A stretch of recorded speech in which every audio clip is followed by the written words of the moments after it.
Bonjour à tous et merci beaucoup d'être avec nous aujourd'hui, d'avoir pris le temps pour ce webinaire. Aujourd'hui, nous allons parler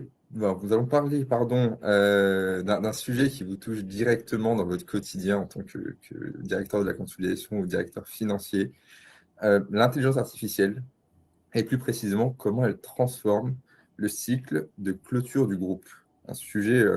Vraiment un sujet d'actualité qu'on voulait partager aujourd'hui avec vous. Et on a choisi un format pragmatique pour discuter de cette thématique. Plutôt que d'aller dans le discours théorique de l'IA, nous avons choisi 4 cas d'usage très opérationnels qu'on va développer entre nous. Et nous avons le plaisir et la joie d'avoir Michael Locke parmi nous aujourd'hui pour ces échanges. Bonjour, et bonjour à tous, bonjour Enzo, bonjour Sabine, bonjour Yann. Ravi d'être parmi vous, c'est un plaisir de pouvoir échanger aujourd'hui sur un sujet ô combien, je pense, d'actualité et qui va effectivement, je pense, bouleverser en tout cas nos départements, notre activité dans les prochains mois, prochains jours, prochaines peut-être années. Yann, je vous laisse te présenter. Bonjour à tous, bonjour Michael, bonjour Enzo, bonjour Sabine. Donc moi je suis chez Talentia, je suis responsable en vente sur la France, donc rattaché au service commercial et moi mon objectif chez Talentia c'est d'identifier les besoins, d'identifier aussi les points de douleur, les impacts dans la mise en place d'une solution d'optimisation et de digitalisation des processus de reporting group au sens large. Donc, sur les processus de conso statutaire, les processus également liés au pilotage de la performance et liés également au sujet RSE, ESG. Merci beaucoup Yann. Et à mon tour, Enzo Loison, Market Strategy Lead chez Talentia. Mon rôle, c'est vraiment de travailler sur l'évolution de notre offre face aux transformations de marché actuelles. L'IA étant au cœur de cette réflexion, c'est aussi l'occasion de participer à ce webinaire pour en discuter avec vous. En termes d'agenda, on va commencer d'abord par prendre un petit pas de recul pour discuter des tendances qui transforment la fonction du CFO aujourd'hui. L'IA ne sort pas de nulle part, elle doit répondre à certaines problématiques de fond que les directeurs financiers ont aujourd'hui. Dans un second temps, vous allez rentrer dans le vif du sujet avec la problématique du jour. Comment l'IA peut-elle raccourcir et fiabiliser votre cycle de clôture? Et on va dérouler cette problématique à travers 4 cas d'usage précis en essayant de présenter au maximum les bénéfices tangibles que peut avoir l'IA. Et enfin, on finira par une session de questions-réponses et on vous présentera notre roadmap. Sur les tendances qui vont redéfinir la fonction du CFO d'aujourd'hui et de demain. Donc voilà, avant de parler de l'IA, on voulait vraiment rentrer dans ce sujet pour poser un peu mieux la problématique. La première tendance qu'on observe, c'est l'évolution vraiment du rôle du directeur financier, n'étant plus un gardien du temple financier, mais plutôt un décideur stratégique. Aujourd'hui, le CFO est pleinement intégré dans les décisions M&A, USG, investissement. Les responsabilités s'élargissent, mais le rythme de la direction financière s'accélère aussi et les interdépendances explosent. On a de plus en plus de demandes envers les directeurs financiers.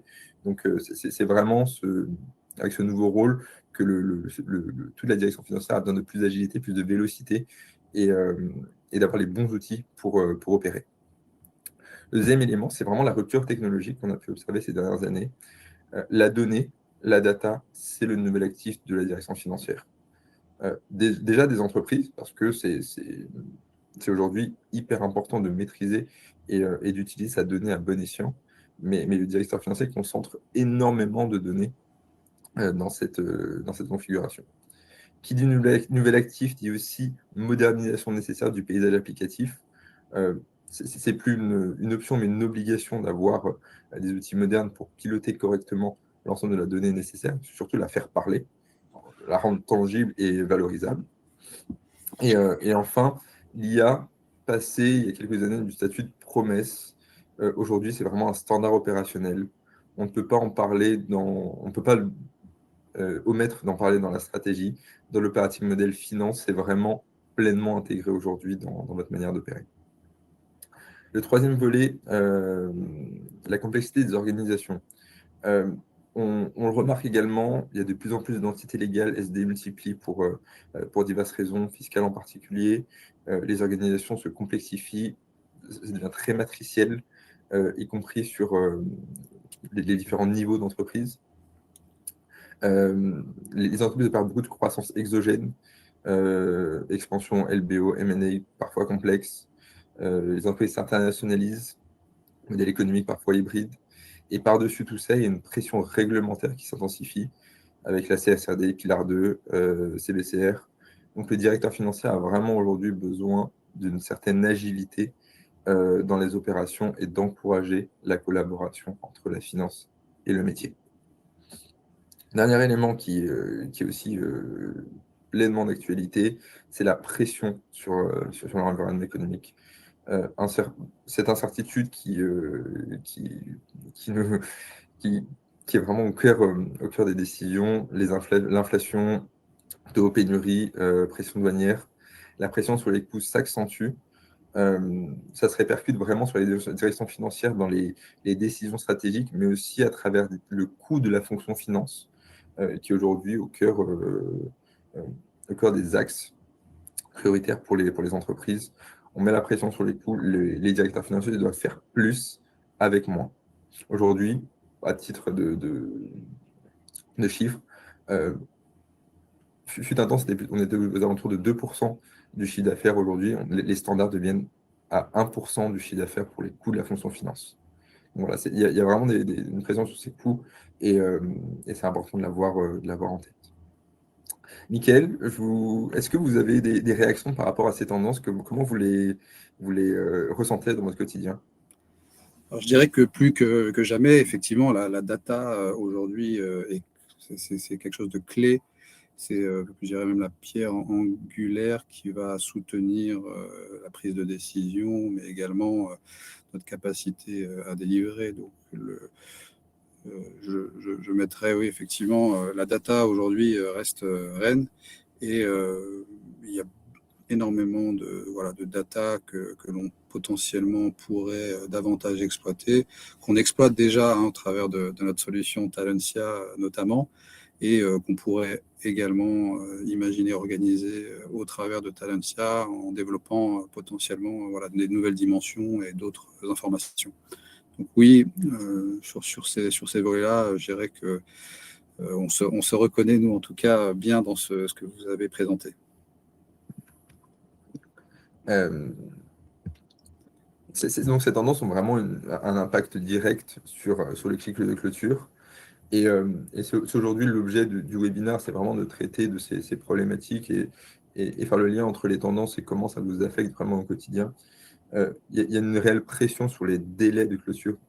On demande à clôturer plus vite, à accélérer sur le calendrier. C'est pour ça qu'on va aujourd'hui développer ce premier use case autour du calendrier et du cadencement de cette clôture financière et comment l'IA peut aider sur ce point-là. Le deuxième volet, on l'a dit, on l'a répété, beaucoup de données, un paysage applicatif parfois fragmenté, des systèmes ERP, des systèmes EPM, des systèmes annexes, des systèmes HR. On a besoin de tout interconnecter aujourd'hui, parfois dans ce socle finance qui est au cœur des directions financières. Donc cette collecte de données multisources doit être maîtrisée au mieux. Et on va voir comment l'IA peut aider à ces fins. On a parlé aussi de beaucoup de croissance exogène, d'interconnexion. Aujourd'hui, les flux interco sont vraiment au cœur de l'actualité, ils se complexifient. Donc, on va voir ensemble comment l'IA peut apporter des solutions à ces enjeux. Et le dernier point qu'on voulait aborder avec vous, c'est la synthèse narrative, parce qu'on a besoin de prendre des décisions éclairées et de publier ces décisions auprès de notre COMEX, de nos décideurs, de nos investisseurs, de notre board. Et donc, on va voir comment l'IA peut aider à apporter une synthèse pertinente à nos chiffres. Donc, ces cas d'usage, on va les développer avec Yann qui va prendre la main sur cette discussion qu'on aura avec Michael. Avec Michael aussi, on va poser quelques questions à Michael par rapport à ces cas d'usage. Donc, le premier dont tu fais référence, Enzo, c'est celui, donc la vision macro finalement. Derrière, on va développer des cas d'usage qui seront un peu plus détaillés. On voit ici à l'écran. Donc là, on voit typiquement effectivement les différentes étapes d'un calendrier de clôture avec donc des risques de retard, avec des points de douleur qui sont affichés au niveau de la préparation et du lancement d'un cycle, par exemple. Est-ce qu'on a mis en place un rétro-planning dynamique? Est-ce qu'on a une gestion décentralisée de cette clôture qui peuvent avoir des impacts positifs derrière dans l'accélération de ce cycle de clôture?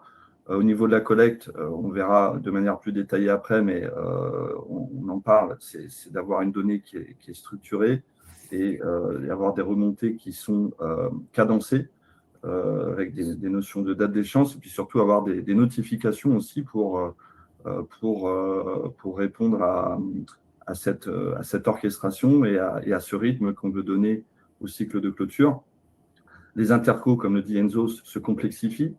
De plus en plus difficile de détecter des écarts à un niveau fin. Voilà, il y a la complexité au niveau des échanges entre les différentes filiales du groupe. Au niveau des retraitements également, on va retrouver des problèmes de silos.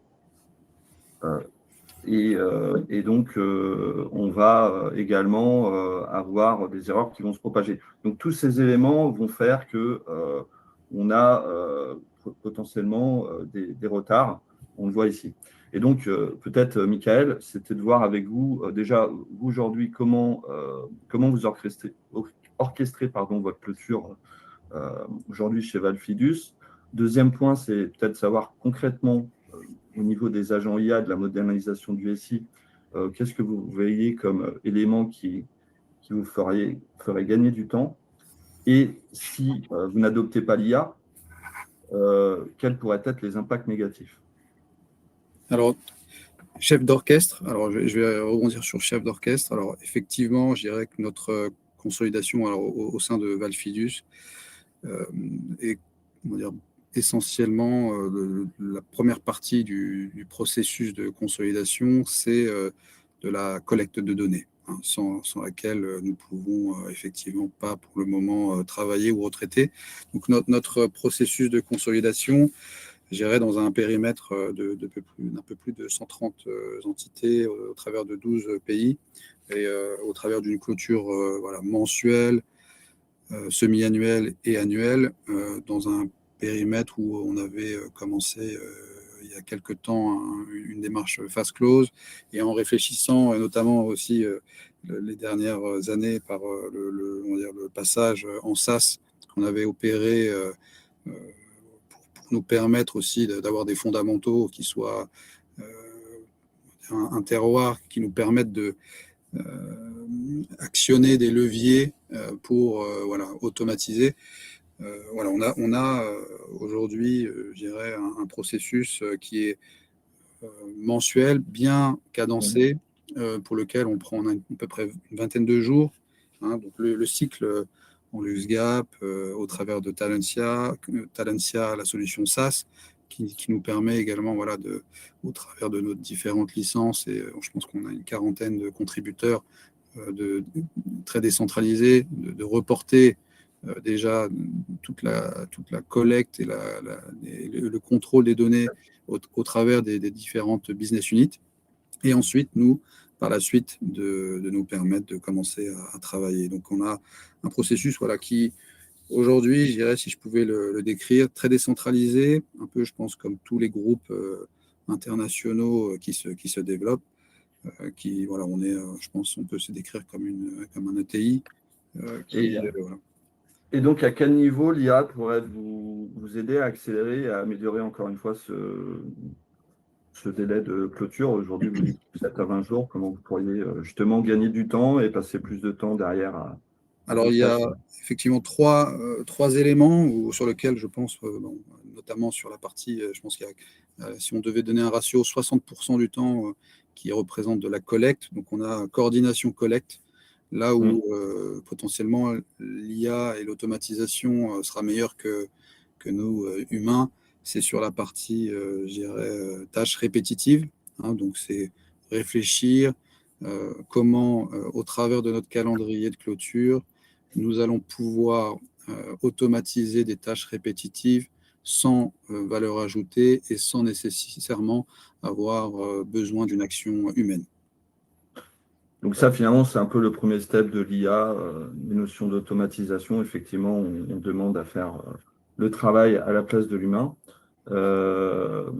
Et donc aujourd'hui, on a un carrefour, comme on le disait, au niveau de la mise en place de cas d'usage IA. Justement, si vous n'adoptiez pas l'IA, ce serait quoi l'impact négatif pour vous? Est-ce qu'aujourd'hui, vous comparez par rapport à des concurrents? Parce qu'aujourd'hui, toutes les entreprises essayent de se mettre justement des cas d'usage IA qui peuvent avoir des vrais éléments différenciateurs vis-à-vis des concurrents. Si aujourd'hui, vous ne passez pas le cap de l'IA, voilà, quels impacts négatifs ça pourra avoir au sein plus large de votre entreprise? Surtout dans le sens de potentiellement, les clôtures étant de plus en plus complexes, si vous prenez des retards, surtout sur les clôtures, quel serait l'impact opérationnel pour vous aujourd'hui?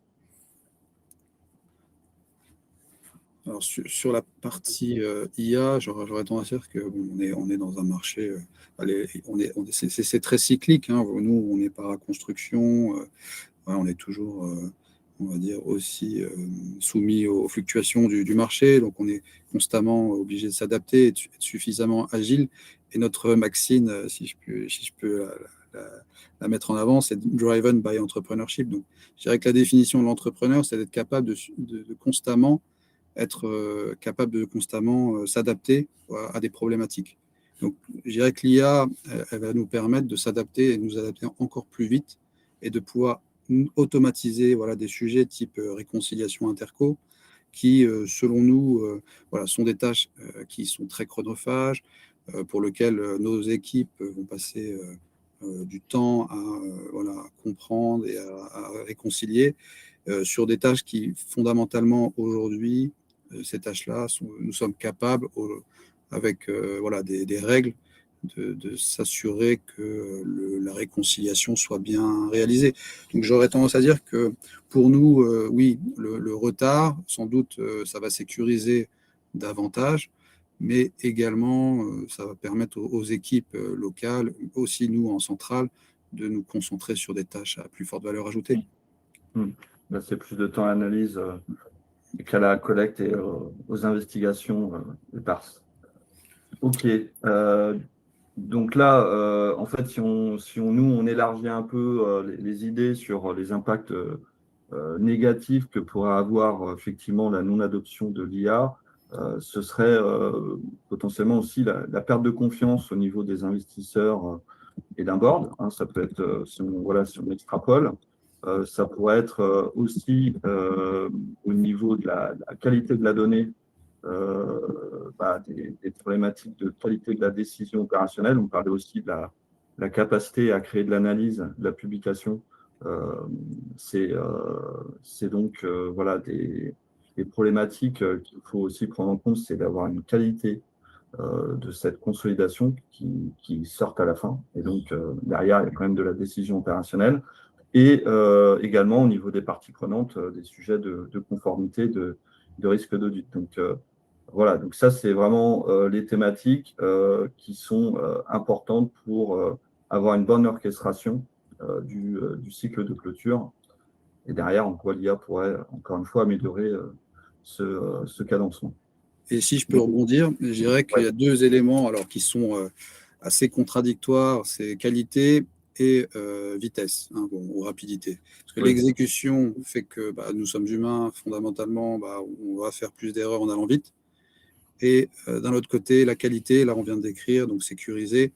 Ce qui sont deux éléments, si on veut aller vite, finalement, je pense que là où, au milieu de ces deux problématiques, si on introduit l'IA, ce qui va se passer, c'est qu'on va quand même sécuriser davantage et nous permettre d'aller plus vite. Donc on va dans un sens, le sens de l'histoire, on verra les prochaines années comment ça va s'intégrer, mais je dirais où fondamentalement, c'était peut-être la pièce du puzzle ou de la mosaïque qui manquait aujourd'hui pour nous permettre d'aller plus vite et avec un même niveau de qualité.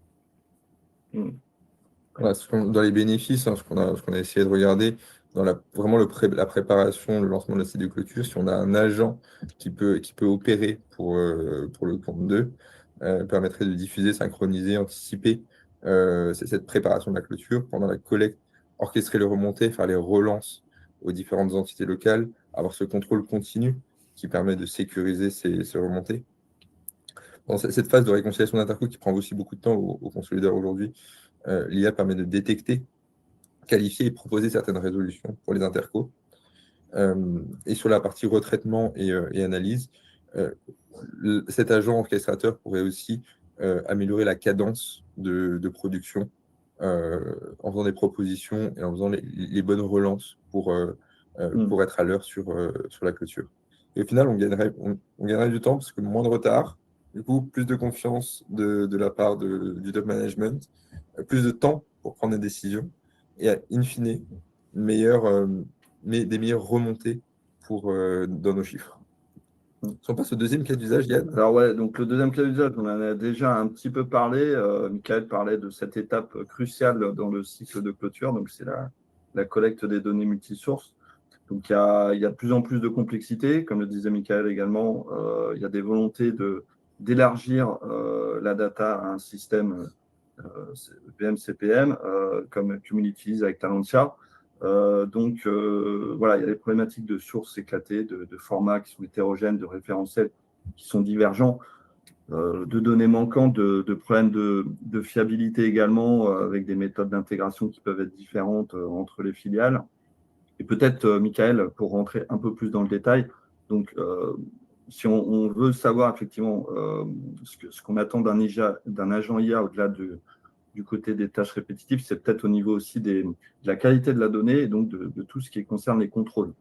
Contrôle de cohérence, contrôle au niveau des formats. Donc voilà, qu'est-ce que vous imagineriez au niveau de cas d'usage IA, au niveau de précisément cette notion de collecte?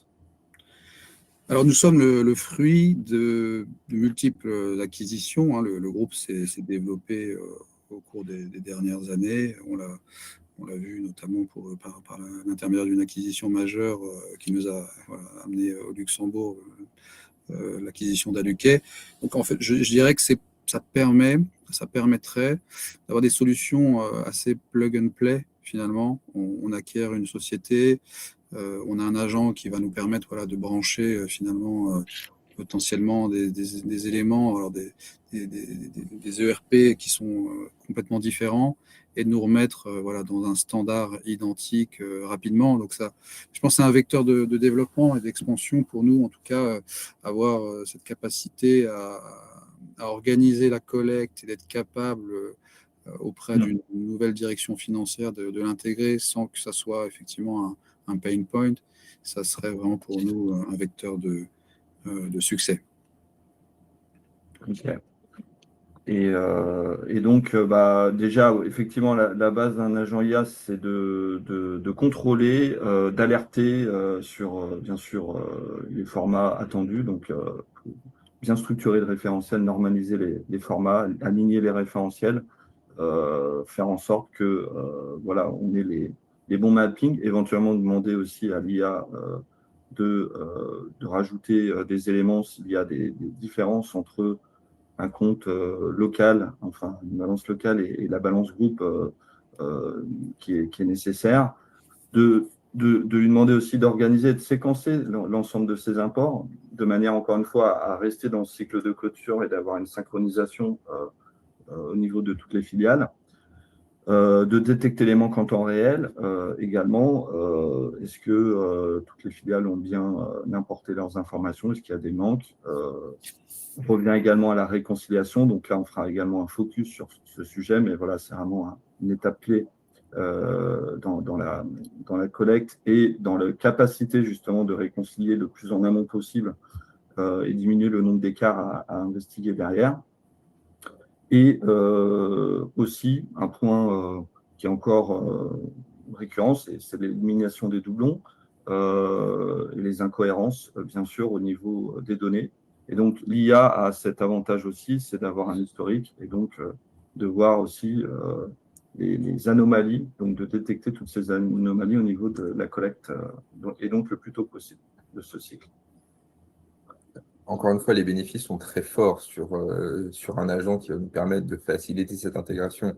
On aura plus confiance dans nos chiffres, sur une clôture, on n'a pas besoin de rejouer la clôture, parce qu'il arrive de nombreuses reprises, et je pense que ça vous est déjà arrivé également, de se rendre compte à J+10 quand on a intégré un mauvais fichier et des mauvais chiffres. Au final, on est obligé de rejouer l'ensemble et on perd 3, 4, 5 jours ou énormément de productivité à investiguer, à auditer l'ensemble du cycle pour trouver l'erreur, la petite bête. Aujourd'hui, au-delà du simple contrôle d'import qui est aujourd'hui un standard, l'agent agit, du coup, l'agent réfléchit et, et apporte vraiment cette intelligence autour du contrôle et vérifier la cohérence, euh, parfois simple entre actif et un actif et un passif, parfois plus complexe entre les liens PNL bilan, La ventilation des parfois, flux. parfois sur la ventilation des flux exactement. Et l'agent agit donc pourrait proposer des éléments de résolution en cas d'erreur. Donc il y a vraiment un levier de productivité qu'on voit dans cette collecte de données. Et c'est super important à l'heure du paysage applicatif qui est divers, où on a besoin d'énormément d'informations, parfois extra-financières aussi, hein, parce qu'on n'est pas toujours sur les mêmes référentiels entre la finance et les HR, par exemple. Voilà, on voit des vrais leviers dessus. Mickaël expérimente aussi, donc c'est un point qui nous paraît important aujourd'hui de mentionner. Oui, effectivement. Et si on devait alors peut-être imaginer le futur tel qu'il serait avec un agent, ça serait potentiellement une source de sécurisation d'avoir un agent qui contrôle, alors peut-être avec des règles d'audit simples, comme vous l'avez décrit, en ayant, voilà, en verrouillant des contrôles qui sont faits en amont pour garantir et sécuriser le flux de l'information. Je pense effectivement, on a des contrôles que l'on fait, que nous faisons nous, en fait, finalement, à la consolidation, et qui sont des contrôles potentiellement assez basiques, mais qu'un agent, lui, pourrait nous remonter avec un report et nous dire, bah voilà, effectivement, les données locales correspondent bien aux données remontées dans notre package de consolidation, et ces informations sont bien cohérentes. Donc c'est en effet, oui, parfois, c'est peut-être des petits checks que l'on fait, même nous, régulièrement, mais des fois, voilà, on peut passer au travers et avoir on va dire un agent qui soit, lui, automatisé. C'est sûr que ça va nous sécuriser sur pas mal de sujets. Donc, il y a divers, je pense, sujets qu'on pourrait évoquer, et l'apport de l'IA sur ce processus de consolidation, et notamment sur la partie de la collecte des données multisources. Et ça va être exceptionnel, je pense, notamment voilà, sur des solutions ERP fragmentées où vous avez, voilà, nous sommes le fruit de multiples acquisitions, vous avez des données qui sont dans différents environnements et vous devez le remettre à un moment donné. Et ça, déjà, c'est vrai que l'ETL déjà de Talentia, c'est déjà une source pour nous, voilà, un vecteur de succès dans notre reporting chaque mois, parce que sans avoir ces éléments-là, ça voudrait qu'on devrait systématiquement retraduire, refaire la correspondance, et puis voilà, se retravailler avec une autre solution. Donc voilà. Je pense qu'aujourd'hui, en tout cas, le logiciel Talentia, pour nous, c'est en tout cas une solution qui nous permet de reporter chaque mois, et avec voilà, sans trop de difficultés. Sans trop de difficultés. Eh bien, merci pour cette remontée, Michael. Si on poursuit sur le cycle de clôture et donc sur une des étapes clés, donc la réconciliation des écritures internes, dont on a déjà parlé un peu lors de ce webinaire. Bon, c'est quoi le constat aujourd'hui de la complexité croissante pour vous, Michael, au niveau des intercos? Quels sont les points de douleur aujourd'hui que vous rencontrez? Je crois vous nous aviez parlé par exemple, de volumétrie, de typologie d'interco aussi, qui sont bien spécifiques chez vous, mais peut-être que vous pouvez nous en dire plus. Et à quel endroit vous voudriez que l'IA puisse prendre le relais, effectivement, pour vous simplifier la vie et diminuer tout ce temps d'investigation, de vérification, qui peut être de plus en plus lourd avec les intercos. Nous sommes dans une configuration de reporting mensuel. Donc, je dirais que Nous, notre avantage et notre inconvénient, notre avantage, c'est que on le fait régulièrement. Au final, les écarts d'une période sur l'autre sont assez minimes. Toutefois, on le fait quand même tous les mois, ce qui nécessite systématiquement d'avoir une action de chacun de nos contributeurs pour permettre de réconcilier et ensuite de nous remonter les données et les positions interco chaque mois. Donc, je dirais un des avantages là, que je vois si on intégrait l'IA, ça serait de permettre aux différents intervenants contributeurs de réconcilier automatiquement ou quasi automatiquement ces positions, potentiellement d'avoir des échanges d'emails, parce qu'on va être capable, j'imagine, dans le futur, d'identifier les différences et de mettre le doigt directement sur il te manque telle facture, est-ce que tu l'as comptabilisé, ou il y a un doublon ici, ou il y a un virement qui a été fait, est-ce que tu as reçu l'argent, pas reçu l'argent. Il y a des sujets, je pense, notamment également immobilisation, où de l'autre côté, on a vendu, et de l'autre côté, on a activé, et fondamentalement, on a un écart au compte de résultat. Donc, il y a des sujets, je pense, qui vont être traités de manière automatique avec l'IA et au travers d'une solution agent qui peut, je pense, de ce point de vue-là, désengorger ou donner plus de temps à un moment où fondamentalement les personnes ils terminent leur facturation, ils envoient et tout de suite après on remonte les intercos. Donc c'est toujours le début du processus qui pour eux, pour moi, est toujours assez stressant et un goulot d'étranglement parce qu'ils sont toujours en train d'attendre que la partie, le partenaire leur réponde. Donc on est là, je pense, avec des solutions à des réconciliations à la pièce ou à la transaction. On va simplifier, potentiellement libérer du temps et leur permettre de se consacrer sur des tâches à plus forte valeur ajoutée. Ouais, après, c'est ça, c'est que l'idée, comme vous le dites, c'est de créer des règles de réconciliation, donc avoir un matching automatique quelque part à travers ces différentes règles et avec un niveau de détail de plus en plus fin. Donc, on peut penser effectivement bien sûr, à la date, au libellé, à l'écriture, à la facture. Et derrière, c'est d'éduquer l'IA pour qu'il ait bien compris, bien sûr, et qu'il soit connecté à ces règles pour derrière détecter les anomalies qui sont plus ou moins importantes, qui sont plus ou moins prioritaires. Et donc, il y a aussi des écarts qui sont plus ou moins impactants derrière. Donc, aussi faire le tri au niveau de ces priorités. Auditer de plus en plus ces écarts de déclaration aussi. Et c'est vrai l'IA aujourd'hui, c'est quelque chose d'intelligent. On parlait d'automatisation, mais l'IA telle qu'on conçoit aujourd'hui chez Talentia, l'IA générative, c'est aussi faire bien sûr de l'explication, de la recommandation pour aussi améliorer les pratiques au niveau de ces processus, et entre autres sur ce processus de réconciliation. Donc, voilà. J'y vois, en tout cas, de mon point de vue, je pense que les équipes locales vont l'accueillir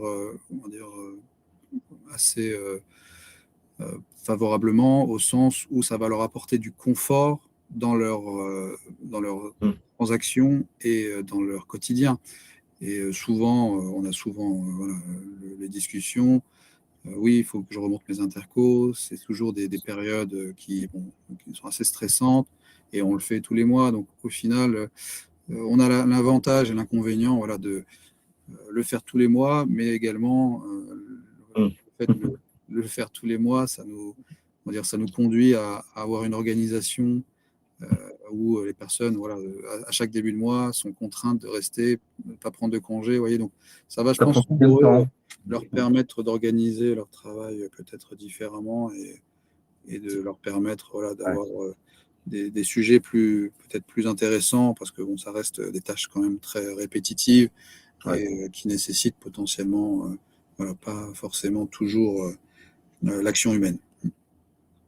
Tout à fait. Il y a un vrai sujet en plus qui va même au-delà du gain de temps, il y a ce gain de confort que vous avez mentionné.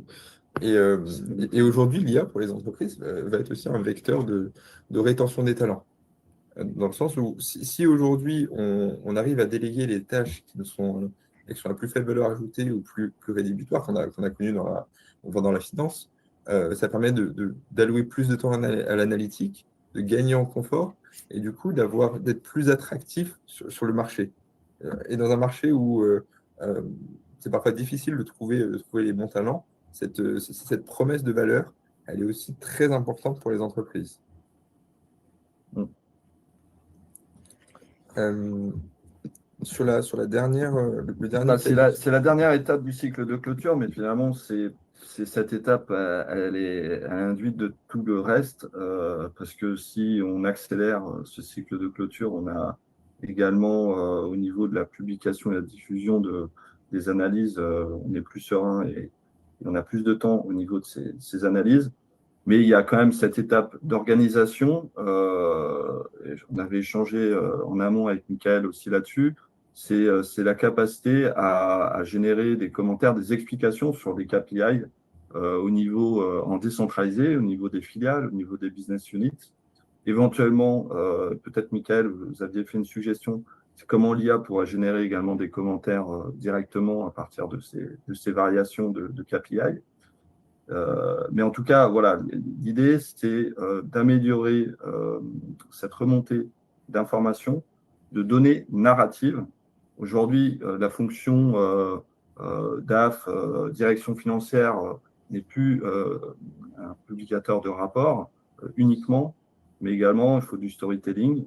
Et donc, comment, Michael, vous voyez justement ce processus qui s'élargirait justement sur toute cette partie analyse, synthèse narrative, parce que derrière, en amont, justement, on aura amélioré, on aura accéléré ce cycle de clôture. Voilà. Comment vous imaginez les choses à ce niveau-là? Alors, je vais parler d'un pain point que Catherine de Cuber, donc Head of Consolidation, qui s'occupe souvent de faire la revue analytique en bout de chaîne. C'est qu'on se retrouve souvent à avoir des variations au niveau du compte de résultat ou du bilan qu'on doit expliquer. Et ce que l'on fait souvent, on repart voilà, aux différentes variations en allant faire un drill down et en allant consulter les variations au niveau des business units. On le construit un peu manuellement, ça nous prend, voilà, c'est assez chronophage et le plus dur après, c'est de mettre en perspective les opérations des différentes business units avec ces variations. Donc j'aurais tendance voilà, à vous partager voilà, un essai qu'on avait il y a très longtemps tenté de mettre en place. On avait créé une cellule commentaire dans notre package de consolidation où les personnes nous remontaient finalement des informations liées à ces variations, ce qui nous permettait finalement, bon, d'éviter potentiellement de le faire plusieurs fois, notamment en semi-annuel et en annuel où on a un audit qui est fait. Et lorsque l'on a l'audit, souvent l'auditeur nous demande de lui expliquer les variations les plus significatives.